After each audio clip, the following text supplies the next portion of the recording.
Vamos seguir? Então, na continuidade aqui do nosso estudo, nosso intervalo sempre é muito precioso. Quando alguns irmãos vêm, traz alguma experiência, a gente lembra de outros. Por exemplo,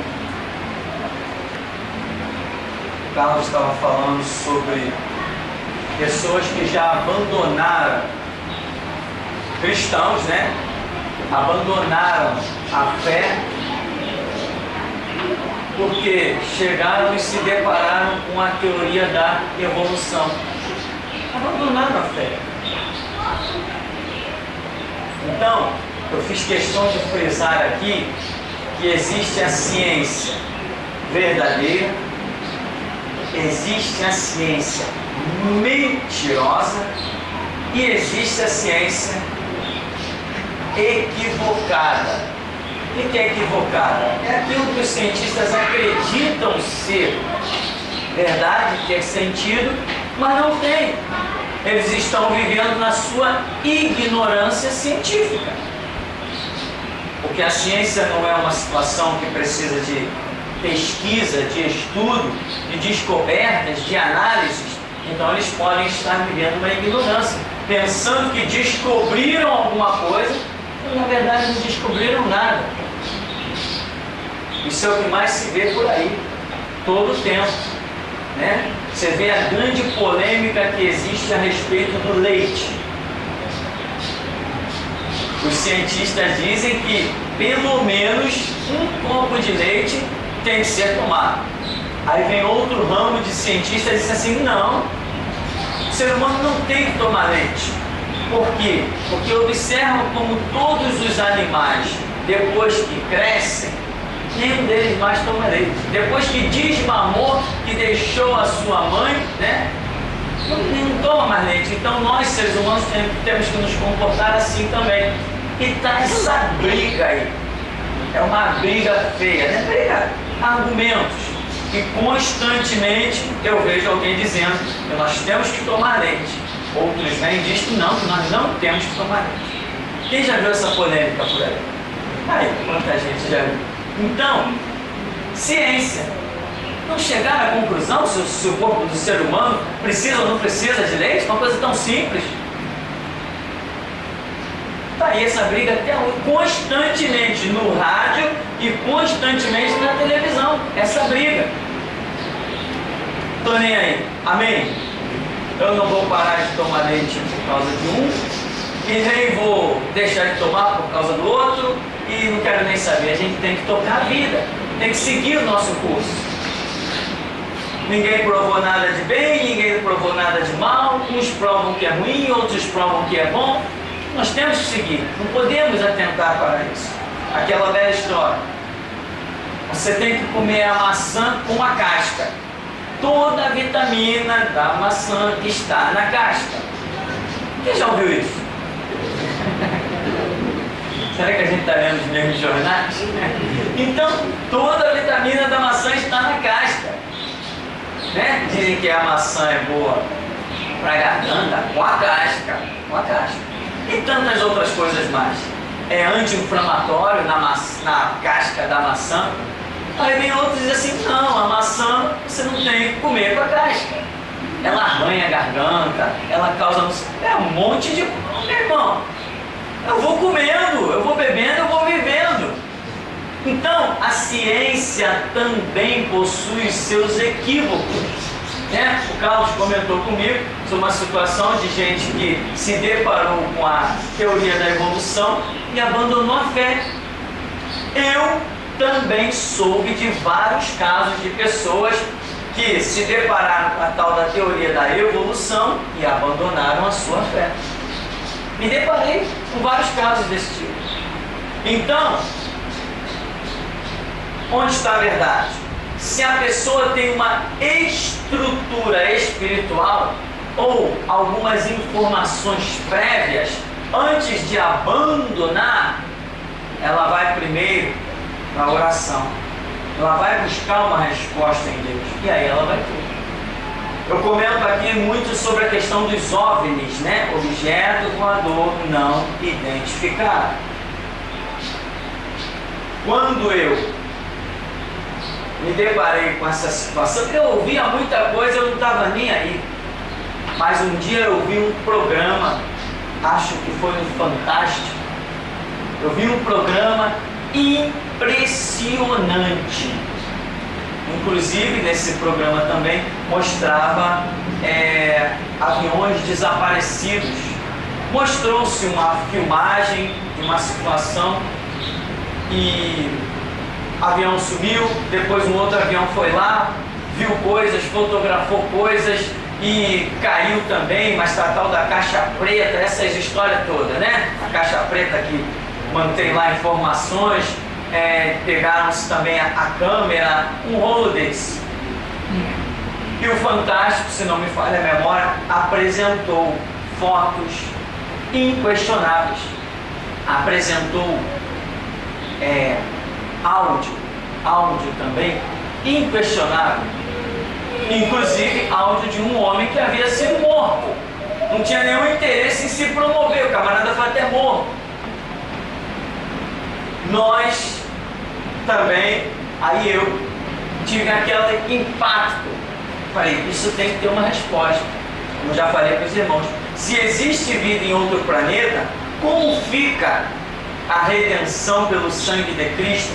Como Deus centralizou o sacrifício de Jesus no planeta Terra? Ou será que Jesus também, na minha mente, foi sacrificado por outros em outro planeta? E aí a mente começa a viajar e você vai até se perder nos desertos do seu próprio pensamento. Então, para onde eu fui? Fui para oração. E eu ali meio, não a ponto de, poxa, eu vou abandonar a fé, não, mas a minha fé começou a ficar comprometida. Eu disse, Senhor, Tu tem resposta para tudo. Fala. Aí Deus falou o Salmo 115, né?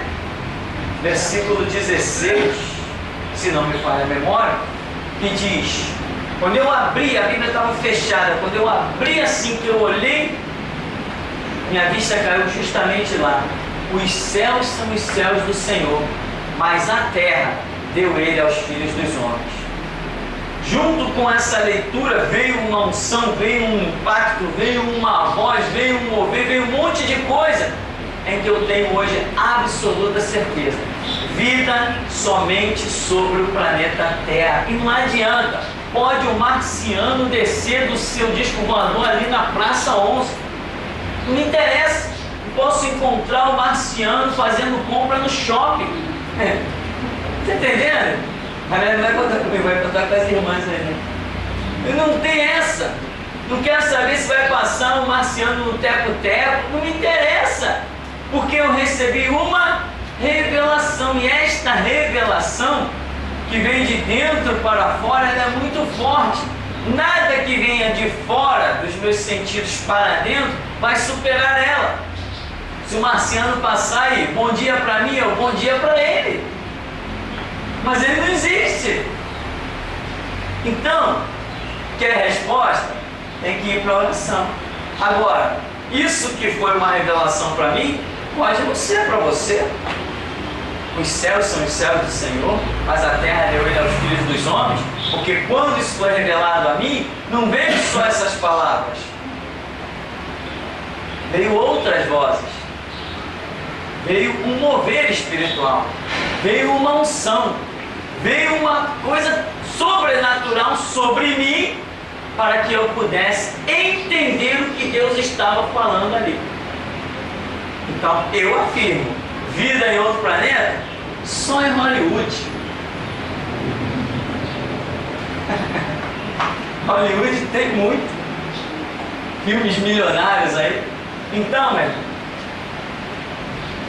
hoje nós temos relatos de que várias pessoas já abandonaram a sua fé por causa da tal da teoria da evolução. Conversávamos também no intervalo e alguém falou sobre Karl Marx. Assim? Karl Marx. Esse camarada era filho de crente. Stalin.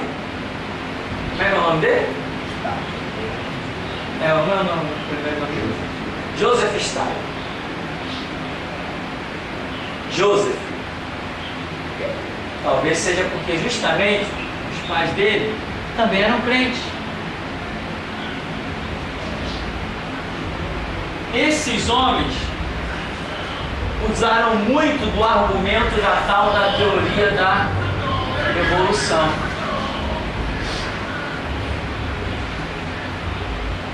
E baseados nessa teoria aí, discriminaram pessoas, assassinaram pessoas de uma maneira horripilante, fizeram a obra que o diabo deu a eles a realizar, mas eram filhos de crentes.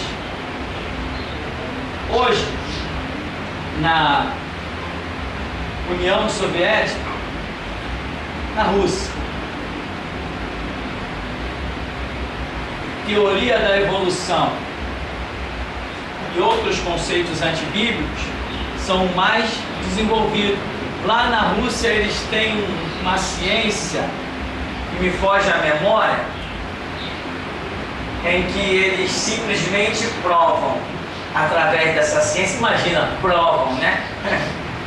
Provam através da ciência que Deus não existe. E ponto final. E eles dizem, já está provado cientificamente que Deus não existe. Isso é loucura da cabeça das pessoas.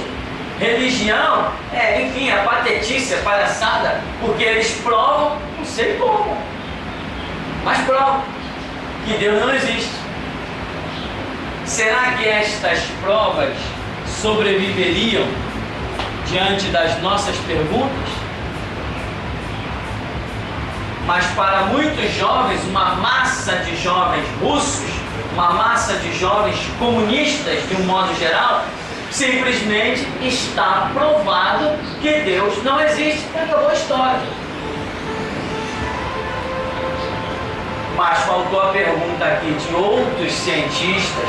Quem já leu o livro, um pouquinho do livro, As Maravilhas da Ciência?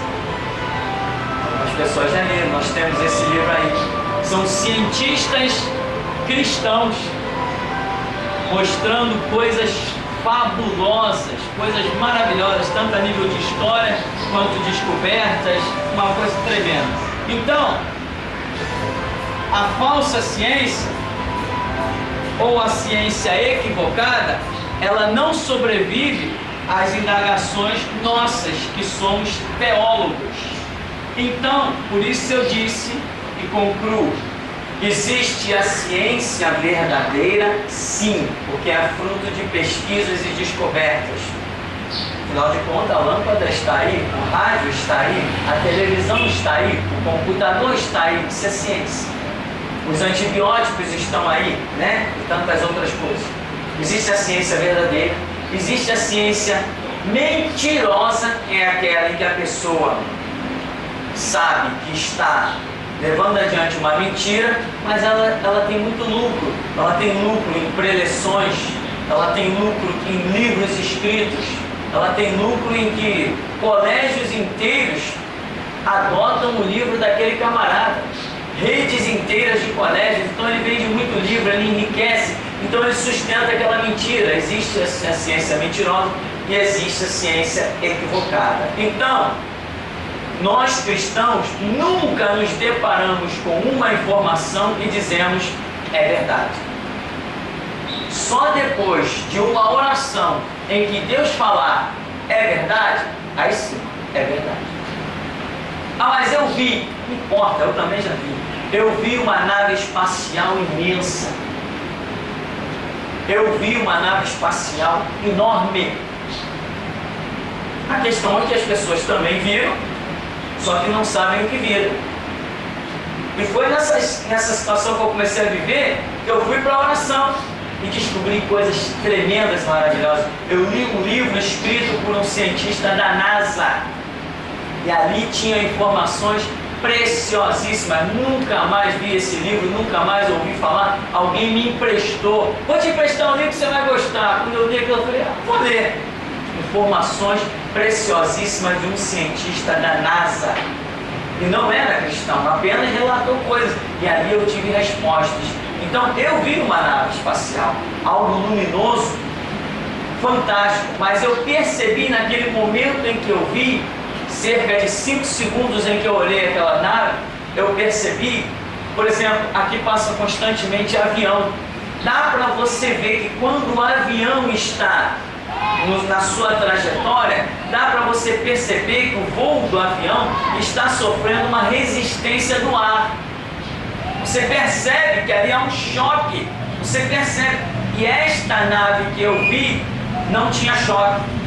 Ela se movia sem absolutamente nenhuma resistência. Aí eu te pergunto, quem vai perceber isso?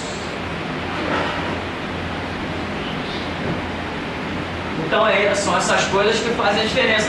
Deus me fez perceber aquilo, que aquela nave imensa, ela se movia e não sofria a resistência do ar como todo corpo normal sofreria. Porque aquela nave que eu vi não era um corpo físico, era um corpo espiritual. Então ela não sofria a resistência do ar no movimento dela. E Deus me deu esse discernimento. O avião não. Você vê um avião, você percebe que ele está sofrendo uma resistência do ar. Está em choque, está em atrito com o ar. Pelo menos para mim, isso é lógico, isso é claro. Não sei se é um toque de Deus para que eu possa estar convicto na minha caminhada, ou se todos percebem isso. Porque tem coisas que acontecem comigo que eu não sei se acontece com todo mundo. E eu imagino que aconteça. Eu imagino que muitas vezes todo mundo vê do jeito que eu vejo, todo mundo ouve do jeito que eu ouço, mas às vezes eu vejo as pessoas falando coisas que eu digo assim, não ouviu do jeito que eu ouvi. Não viu do jeito que eu vi. Então, em primeira mão, acho que todo mundo vê igual. Então, meu irmão, eu já vi outras coisas também no espaço. A nave que eu vi passando no céu, naquela área ali, bem ali, essa construção não existia, eu estava exatamente sentado com a minha Bíblia lendo, uma calçadinha ali embaixo, e de repente eu levantei os olhos e vi aquela nave imensa passar. No dia seguinte, estava no Jornal Nacional. A minha mãe me chamou, vem ver, nave espacial. Quando eu olhei, a nave que eu tinha visto passar era aquela que estava sendo apresentada por câmeras de cinegrafistas amadores naquele Jornal Nacional. Então, meu irmão, nem tudo que você vê é a verdade, ou melhor ainda dizendo, nem tudo que você vê é a verdade absoluta. É verdade que eu vi uma nave, é verdade que aquela nave, naquele momento, tinha sua existência, mas essa não era a verdade absoluta.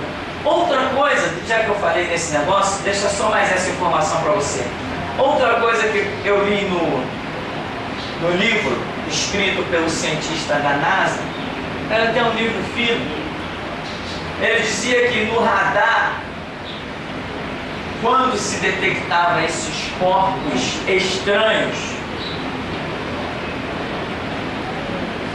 muitos deles sem forma, apenas apresentando-se como uma luz, ele conta que via-se movimentos que para a ciência é impossível. Os corpos eram detectados no radar, nessa direção, e de repente mudava nessa direção. Provado está pela ciência, primeira, segunda e terceira leis de Newton, princípio de ação e reação, princípio de inércia. Quando um corpo está em movimento e que vai tomar uma outra direção, ele tem necessariamente que fazer uma curva. Nós que dirigimos sabemos muito bem disso. Se eu vier a 100 km por hora e quiser tomar um outro sentido, aqui eu tenho que velocidade igual a 0 para tomar outra direção. Isto é ciência, isso é física provada. Não adianta argumento nem blá blá blá. Isso está provado. Por que um carro capota? Entra na curva e capota? Porque aqui o camarada entra com uma velocidade, a curva que ele faz, ele está com uma velocidade superior que aquela curva comporta. Então ele capota. É a força chamada inércia.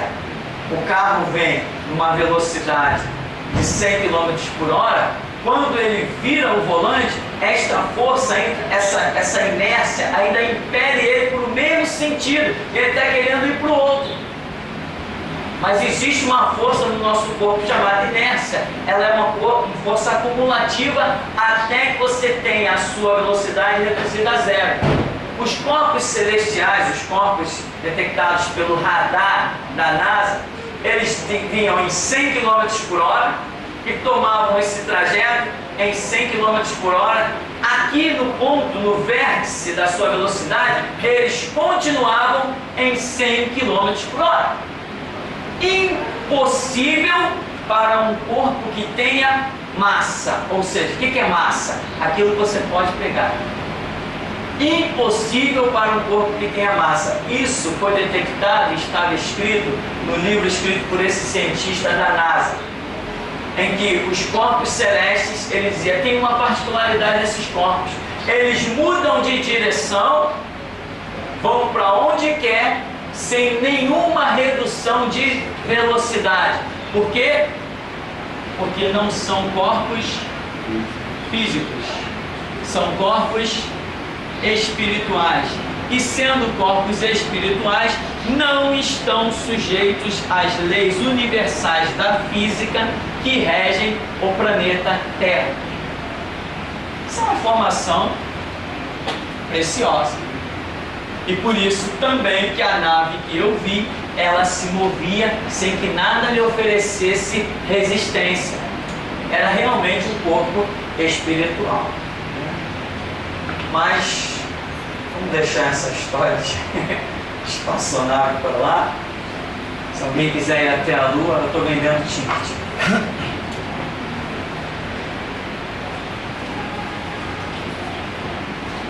Bem, vamos seguir só mais um pouquinho. Aí ainda nessa parte da página 41 sobre esclarecimentos, nós temos um problema, que ainda é problema. Eu estou dizendo, Jesus já está quase colocando o pé no Monte das Oliveiras. E tem gente ainda vivendo como se a igreja tivesse começado.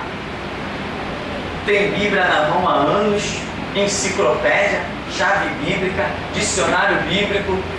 Caramba, nós estamos vivendo um tempo de fantástico. Os melhores livros de pesquisas, as maiores descobertas a respeito de idioma, os textos bíblicos mais aprimorados e mais aperfeiçoados, está tudo aí. Mas tem gente que se mostra irredutível. Não, eu sigo a doutrina da minha igreja, então vai com ela para o inferno. Ninguém foi chamado para seguir doutrina de igreja. Todos nós fomos chamados para seguir Bíblia. Mas as pessoas insistem em seguir a doutrina da igreja. Século 21, acabou a era da igreja, o camarada insiste que ele é membro da Assembleia, então tem que se comportar como assembleiano. Aquele ali é membro da Batista, ele tem que se comportar como batista. E nem eu via lá dentro da Batista, né? Quando surgia assim alguma ideia, alguma tese, as pessoas liam algum texto bíblico e diziam, poxa, aqui está escrito isso. Não, irmão, não, está escrito assim, mas nós batistas não cremos assim. Então não importava o que estava escrito, a convenção batista é que ditava as ordens, as regras, e os cegos da administração da convenção batista diziam que a igreja não podia falar em línguas, que a igreja não podia profetizar, que a igreja não podia expulsar demônio, porque essas coisas assustavam as pessoas e acabavam as pessoas indo embora e não dando dízimo e oferta. Era essa a visão da convenção batista. E hoje, século 21, livros e mais livros escritos, versões e mais versões bíblicas, coisas gloriosíssimas, testemunhos e mais testemunhos. Hoje se tem pregação em CD e DVD espalhado pelo mundo todo de uma maneira impressionante, como no tempo do vinil. Não teria. Se nós hoje nos voltássemos para o tempo do vinil, as pregações evangélicas cessariam de novo. Íamos voltar para um deserto. Era projeto de Deus justamente que nós estivéssemos nessa era dos CDs para podermos fazer o que fazemos, espalhar mensagens para o mundo todo. Computador gravando DVD, muita gente tem mensagem dentro das suas casas, mas pessoas ainda insistem em permanecer na visão doutrinária da sua igreja. Muita gente pergunta para mim, qual é a doutrina lá da igreja? A doutrina lá é Bíblia. Mas como assim? Eu falei, é Bíblia. Não, porque os assembleanos pensam assim, os batistas pensam assim, nós pensamos como a Bíblia. Eu disse, como é que é então que vocês fazem lá? Eu digo assim, a gente estuda a Bíblia. Aquilo que a gente acredita ser uma verdade bíblica, depois de estudar, pesquisar, orar e receber revelação, é nisso que nós andamos. Não nos vestimos de forma A, B, nem C, não nos portamos de nenhuma maneira doutrinária que não seja aquilo que acreditamos ter sido ensinado por Jesus Cristo, porque a igreja é o reflexo das palavras de Jesus Cristo. Então aqui nós temos vestes, costume judeu. Não é só um costume judeu. A questão de vestes era um costume de muitos povos. Cada povo tinha sua maneira de se vestir. Hoje nós temos aí, né, no meio dos adolescentes aí no Brasil, a tal das pulseiras coloridas, né? Quem já soube disso? Tal das pulseiras coloridas. Um costume. Não vai firmar, isso não vai firmar que a nossa cultura, ela não chega a ponto de se firmar isso. Mas dentro de pequenos grupos, vai se firmar. Dentro de pequeninos grupos, isso vai se firmar. Vai ter gente, eu vejo os adolescentes passando aí com o braço cheio de pulseira, tudo organizadinho.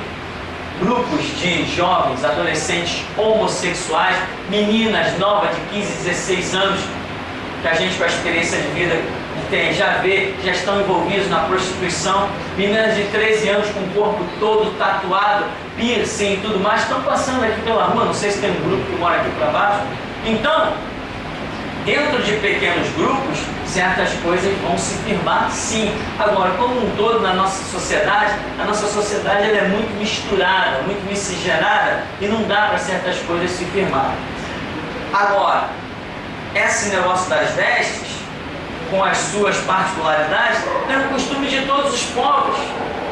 E aqui hoje nós temos pessoas no século XXI, numa sociedade gentílica completamente diferente, que ainda se fundamentam em textos bíblicos que nada tem a ver para defender uma doutrina. As Assembleias de Deus, por exemplo, utilizam esse texto aqui, que diz que a mulher não vestirá roupa de homem, nem o homem vestirá roupa de mulher. Isso é lógico. Só que quem está ditando a regra para dizer o que é roupa de homem e o que é roupa de mulher são os pastores. Irmãos, quando eu era adolescente não existia esse negócio de bermuda. Chegava no mercado para comprar uma roupa, era o short, todo mundo comprava o short. Hoje você quase não vê short, você chega lá é só bermuda. Todo mundo usa bermuda. Nós usamos, quem dita a nossa regra de roupa é quem faz. O que o camarada faz e joga no mercado é o que tu vai usar. Tu pode tentar, não, isso aqui não cai bem comigo, eu vou usar isso aqui, tá melhorzinho, tá? Mas você vai usar o que está no mercado. Se arrancarem a calça jeans do mercado, acabou, ninguém mais vai usar calça jeans, ninguém tem condição de fazer. Nós usamos o que está no mercado. Aí fica aquele pessoal da Deus e Amor mandando confeccionar aqueles negócios horripilantes, feio demais, aquele negócio ridículo, para desmoralizar com aquilo o Evangelho de Jesus Cristo. Aquilo não é Evangelho. Dentro da igreja Deus é Amor, não existe Evangelho. cego. Nunca houve, eu acho que nunca houve um povo tão cego quanto aquele. Aquelas roupas nojentas. Então, meu irmão, sem contar a parte pessoal, os cabelos, não, irmão, não pode, é vaidade, aí tem que sair com o cabelo todo arrepiando, né? É vaidade, de repente a vaidade até tomar banho, né? Se duvidar para eles, é vaidade até tomar banho. Eu conheci um rapaz que ele pregando, um jovem que pregando, era lá dessa praga, pregando, ele dizia assim: irmão, eu tomo banho rapidinho, e eu só tomo banho assim, ó. Quando ele fez assim, ele estava de calça jeans. Dizia ele, né? Eu só tomo banho assim, ó. Não sei se isso é verdade. Ele não era tão santo não, porque a história dele não foi bem essa. Então, nós precisamos de pesquisa, conhecimento. Quando, na época que essa palavra foi dita, de Deuteronômio, que está aqui, Deuteronômio 22, verso 5, sobre roupa de mulher e roupa de homem, vamos tentar analisar quanto tempo essa palavra foi dita. Só de evangelho nós já temos 2000 anos. Tempo de Moisés até Jesus, quanto tempo nós temos aí? 1500 anos. Então nós temos 3500 anos. Uma palavra dita há 3500 anos não merece análise para que eu simplesmente chegue e aplique ela na minha vida? Merece análise. Tem que analisar. Eu estou falando de roupa. Se eu estou falando de roupa, eu estou falando de cor, eu estou falando de modelo, né? Eu estou falando de tecido, eu estou falando de uma série de coisas. Quando eu falo de roupa, existe um complexo de coisas envolvendo o que forma uma roupa.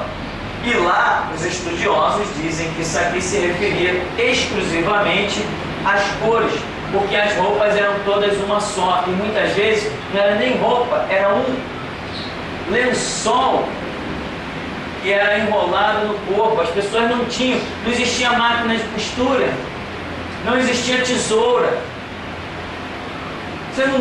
Você até tinha como fazer certos tecidos, mas não como isso aqui. Isso aqui é um tecido feito, essas roupas que nós usamos, é um tecido feito com máquinas de altíssima tecnologia. Para comparar a 3.000 anos atrás, 3.500 anos, é uma loucura. Então as pessoas preferem simplesmente ignorar toda a história que chegou até 2010, ignoram todo esse espaço de tempo e seguem simplesmente uma palavra literal.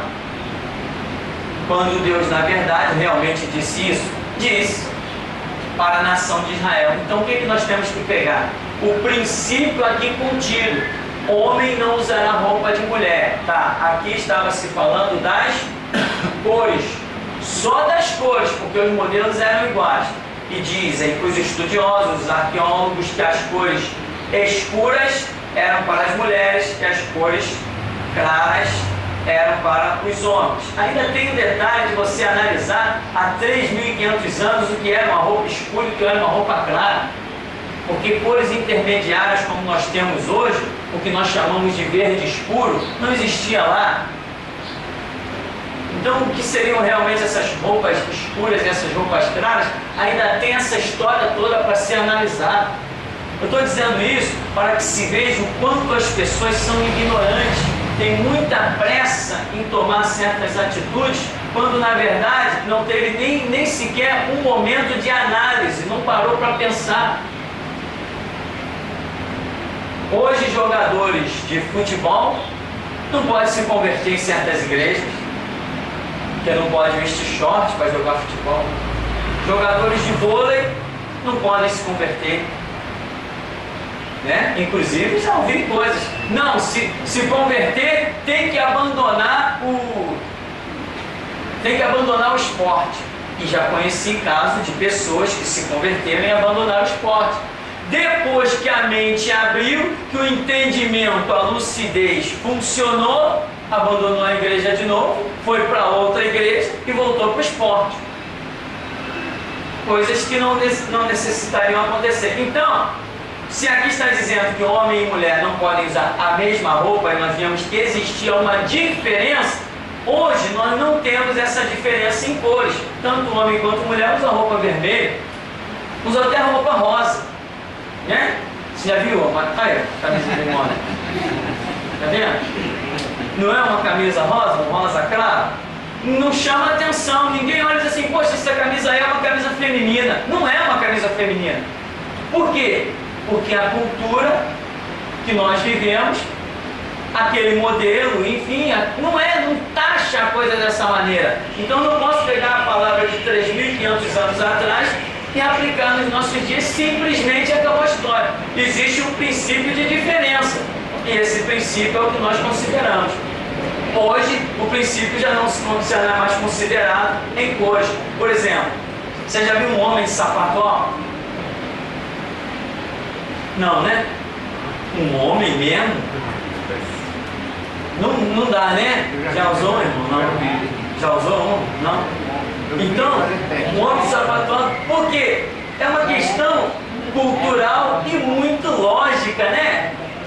O homem está andando sempre no pesado, corre para cá, corre para lá. Já pensou esse saltinho alto? Maravilha! Agora, é uma característica que os homens até cobram no visual feminino. Não cobram? Cobram. Existe isso nos seres humanos. Então, por exemplo, os modelos de roupa, eles variam de homem para mulher. Não varia? Varia. Porém, tem calça, normalmente a calça jeans que o camarada vai comprar lá na cidade, usa tanto homem quanto mulher e ninguém se escandaliza com nada. Porque não é uma coisa que diga assim, não, essa calça aí é exclusivamente para homem ou ela é exclusivamente para mulher. Então, o que eu estou querendo mostrar? A necessidade de estudo, de pesquisa, ter muita calma. As pessoas estão seguindo muitos conceitos doutrinários. Em pleno 2010 que vivemos, Jesus está pisando no Monte das Oliveiras, está aí já arrebatando a sua igreja, e as pessoas estão vivendo como se fosse ainda na completa obscuridade. Qual vai ser o resultado? Vai ser o resultado de pessoas com as quais Jesus não poderá contar. Porque quando uma pessoa está na ignorância e a vida dessa pessoa acaba, vamos dizer, prosperando espiritualmente, aí a ignorância de hoje vai virar uma super ignorância amanhã. Então, Deus nunca pode realizar os planos que realmente tem com as pessoas que vivem na ignorância. A própria Bíblia diz, Paulo, né? Deus não leva em conta o tempo da ignorância, nem para condenar e nem para abençoar. Mas Ele chama a todos a uma conversão. Então, irmão, essa questão que nós vamos estar aqui concluindo, de roupas, que você ainda vê na sociedade, as Assembleias de Deus abriram mão disso porque algumas, né, abriram um pouco mão desse ritual terrível, porque eles viram que estavam perdendo muita gente. Muita gente estava saindo das Assembleias de Deus e indo para outros movimentos evangélicos. E eles chegaram à conclusão que a perda de povo e de oferta que eles estavam tendo era consequência dessa história de roupas. Então saíram abrindo mão. As mulheres da Assembleia de Deus não podiam usar maquiagem, não podiam usar brinco, né? Houve casos até de pastores dizer que o óculos era vaidade. Até o óculos era vaidade. Exigir de membros que usassem óculos que não fosse aro de metal, tinha que ser aquele óculos escuro, sem brilho, aquela coisa feia, né? Quer dizer, feia para o meu gosto, né? Eu não gosto daquele, eu acho que eu fico mal, fica pesado. Eu acho feio. Acho feio para mim, acho feio para homem. A gosto não se discute. Cada um usa o que lhe agrada. Amém? Então imagina um pastor chegar e me obrigar a usar um óculos daquele que eu não gosto, que eu acho feio. E assim acontece com muita gente. Então, os modelos hoje é o que nós consideramos em termos. Cores já nem consideramos mais. Então nós pegamos certos princípios. Tem coisa que realmente, já pensou o homem assim com um monte de grampinho no cabelo? Não está ofendendo ninguém, mas que ele vai ficar ridículo, vai. Por quê? Não sei, mas vai ficar. Aí você entra no meio de uma tribo indígena, tá lá um cara com o cabelo todo cheio de coisa pintada, coisa na unha, ninguém acha estranho. Alguém já se escandalizou? Olha lá o índio, um índio de piercing. Só que o piercing deles é diferente, né? O índio de brinco, ninguém está nem aí para isso. Então, tem que entrar com ciência, análise, oração. Eu, quando me converti, tinha muito essa polêmica de roupa. Aqui o bairro é impregnado de Assembleia de Deus. Eu comecei a caminhada numa batista. Eu dizia para Deus, Senhor, se para te servir tem que botar uma roupa comprida, eu vou botar. Eu quero a resposta. Eu comecei a buscar. E a minha conclusão foi, meu irmão, Deus não está nem aí para essa história de roupa arrastando no chão.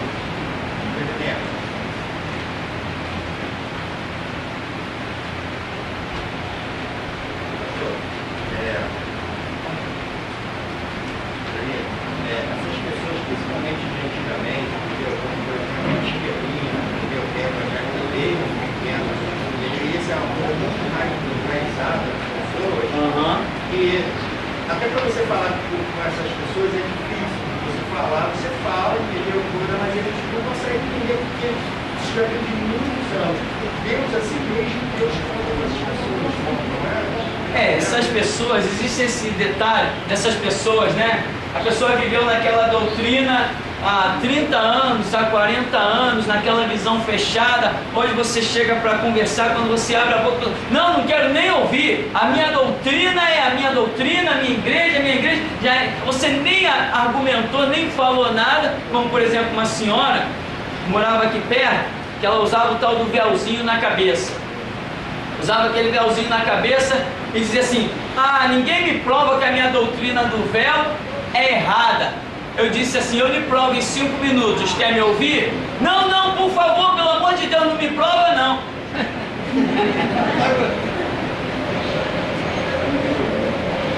Entende? Então tem pessoas que não estão sedentas da verdade. Não, por favor, pelo amor de Deus, não me prova não faz isso comigo não. Teve um CD aqui do ministério que foi parar em outro estado brasileiro, parece lá para o Nordeste. Liderança feminina.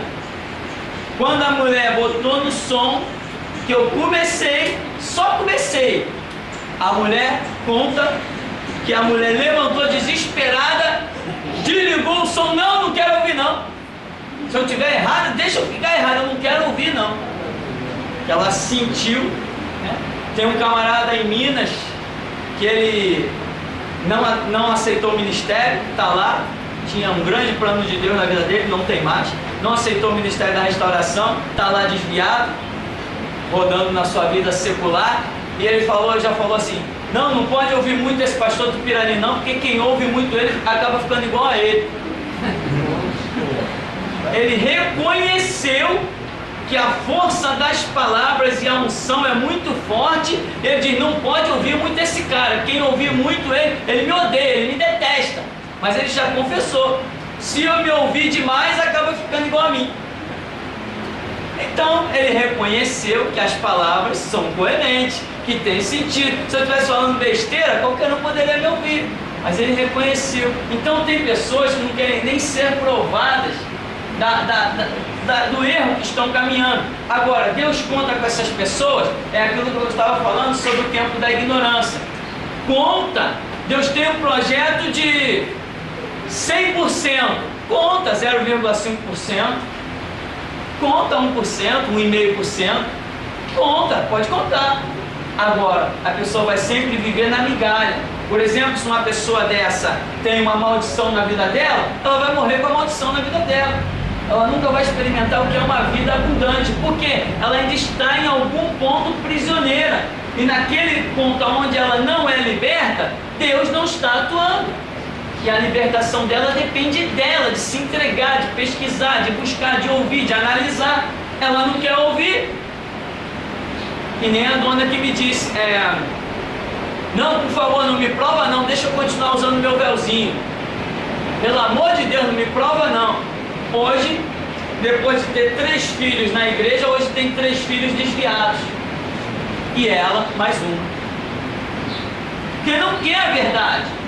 Então é assim, eu entendo na minha caminhada, 23 anos, eu entendo que é assim que as coisas acontecem. Você não pode viver o tempo todo na ignorância. Se você quer a verdade, você vai orar, você vai buscar, Deus começa a mover as coisas na tua vida, te abre o entendimento, te leva a um lugar ou alguma maneira te vai fazer entender o que é a verdade. Agora, se você vai seguir essa verdade para descobrir o que é uma vida abundante ou não, é outra história. Porque muita gente diz assim, eu estou na igreja e Jesus disse que eu vim para que tenham vida e vida em abundância. Acabou a história. Coitado dele. Jesus veio para que tenhamos vida e vida em abundância. Mas quando eu olho para a igreja, eu não vejo nenhum por cento dessa massa chamada evangélico desfrutando do que é uma vida abundante. Nenhum por cento. Para concluirmos, né? Que aí você tem o véu, o esquema do véu, está explicado aí, está mais ou menos dentro do questão das vestes. Só para concluirmos aqui, eu estava assistindo um programa da Universal, essa praga, essa desgraça chamada Igreja Universal do Reino de Deus. E parece que eles estão aí realizando mais uma daquelas campanhas sensacionalistas, né? Não sei se é época da fogueira do inferno, não sei o que é que eu peguei o programa pela metade. Mas a pessoa dizia assim, estava entrevistando as pessoas. Qual o seu objetivo? Não, meu objetivo, olha, eu estou muito abençoado, a minha empresa está prosperando bem e eu não estou satisfeito não, eu quero nesse novo ano de 2010, sim, o projeto do novo ano. Eu quero nesse ano de 2010, eu quero abrir uma outra empresa, eu quero ampliar os meus negócios. E o camarada foi falando de possessões, possessões, possessões e possessões. Não se falou em ganhar almas, não se falou em conhecimento bíblico, não se falou em clamar a Deus, não se falou em libertar os cativos e os oprimidos, não se falou em nada disso. Aí entrou uma mulher. Não, a minha vida tem caminhado muito bem, que eu já sou uma microempresária, que eu consegui um carro, mas eu não estou satisfeita não, eu quero outro carro, eu quero uma nova casa para 2010 e tal, e foi falando naquele monte de bens materiais, imediatamente pela minha mente passou um flash assim, eles estão atrás das mesmas coisas que o diabo ofereceu para Jesus Cristo. Eles estão atrás das mesmas coisas que o diabo quis dar tudo para Jesus, porque não considerou valor suficiente. É isso que a Igreja Universal do Reino de Deus, consagrada a Satanás, tem feito, desviar pessoas do caminho da verdade. E aí o camarada tem ali um recurso, ele acaba realmente investindo. O mercado é isso, você investe. Dinheiro chama dinheiro, investe, tem retorno. Deus está me dando. Muitas pessoas têm comércios que morrem sepultadas atrás dos seus comércios. Não tem um tempo para ir na escola dominical, não tem um tempo para ir no culto. Aqui embaixo tem uma lanchonete que vende açaí, uns salgadinhos, umas coisas ali, de um grupinho de umas meninas que são da Universal. Aí estão felizes da vida, sorriso aqui e ali. Estão vendendo açaí, é verão, estão vendendo picolé, estão vendendo refrigerante, estão prosperando, estão ganhando dinheiro. Mas todo dia, em todo horário que você passar lá estão elas atrás do balcão. Não falam de Cristo para ninguém, não têm conhecimento de Deus em nada, não vão a uma escola dominical, não aparecem na igreja para cultuar. Quando chega a época de uma fogueira do inferno, vai lá e dá alguma coisa, estou prosperando. Estão atrás das mesmas coisas que Satanás ofereceu para Jesus Cristo. E se Satanás deu para Jesus, dá para eles também. O importante é desviá-los da verdade. Amém, irmão? Vamos ficar por aqui, vamos agradecer em nome de Jesus.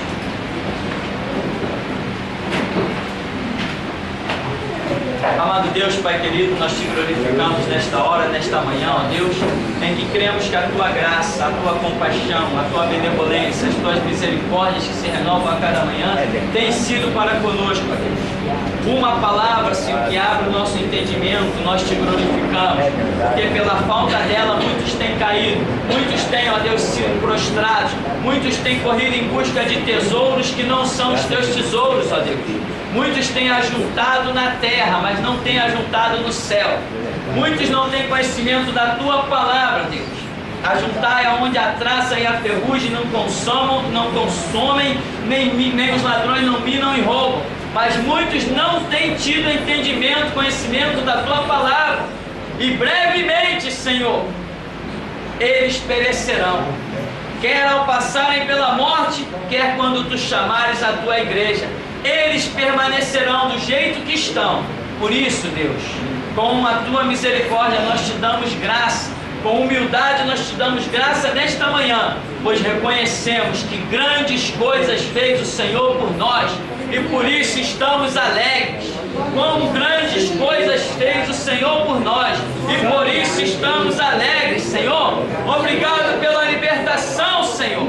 Porque não corremos em busca do ouro nem da prata e temos como coroa de que nenhuma condenação há para aqueles que estão em Cristo Jesus. Por isso, Deus, nos dá a Tua graça, graça sobre graça, para termos condições de ajuntarmos tesouro no céu, aonde o Teu santo nome é glorificado. Assim despede-nos, ó Deus, em nome de Jesus. Amém. Amém, irmão. Vamos em paz em nome de Jesus.